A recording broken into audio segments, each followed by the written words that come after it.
കുടുംബവഴക്കിനിടയിൽ യുവതി ഭർത്താവിനെയും മകനെയും കൊലപ്പെടുത്തി. തലയ്ക്കടിച്ചും ശ്വാസം മുട്ടിച്ചുമാണ് കൊലപാതകങ്ങൾ നടത്തിയത്. ബംഗളൂരുവിലാണ് സംഭവം. ഗട്ടെ ബാസവേശ്വർ നഗറിലെ 34 വയസ്സുള്ള അഭിനന്ദും മകനുമാണ് കൊല്ലപ്പെട്ടത്. ഭാര്യ ഹരണിയെ പോലീസ് കസ്റ്റഡിയിലെടുത്തു. ബന്ധുവീട്ടിൽ പോയതിനു ശേഷം മടങ്ങി വരുന്നതിനിടെ ഹരിണിയും അഭിനന്ദും തമ്മിൽ തർക്കമുണ്ടായി. ശേഷം വീട്ടിലെത്തി ഇരുവരും 2 മുറികളിലായാണ് കിടന്നുറങ്ങിയത്. വീട്ടിലെ CCTVകൾ ഓഫ് ചെയ്ത നിലയിലായിരുന്നു. അതിനാൽ തന്നെ ഏതുവിധമാണ് കൊലപാതകം നടത്തിയെന്ന കാര്യത്തിൽ അവ്യക്തത തുടരുന്നു. ഇരു മൃതദേഹങ്ങളുടെയും ചെവികളിൽ നിന്ന് രക്തം വാർന്നൊഴുകിയ നിലയിലായിരുന്നു.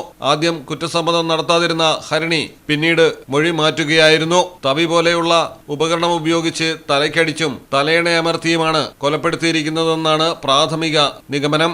ഹരിണി മുൻപ് വിനയ് എന്നയാൾക്കൊപ്പം സ്ഥലം വിട്ടിരുന്നുവെന്നും 2 മാസം മുൻപാണ് തിരിച്ചെത്തിയതെന്നും അഭിനന്ദിന്റെ അമ്മ പോലീസിൽ മൊഴി നൽകിയിട്ടുണ്ട്. News desk Malayalam television. അക്കരയുടെ പൈതൃകം, ഇക്കരയുടെ കൗതുകം. അൽദാൻ അറേബ്യൻ ബേക്സ്. മനസ്സും വയറും ഒരുപോലെ നിറയ്ക്കാം. രുചികരവും ആരോഗ്യപ്രദവുമായ അൽദാൻ ലബനീസ് കുബൂസ് ഇപ്പോൾ കേരളത്തിൽ എവിടെയും ലഭ്യമാണ്.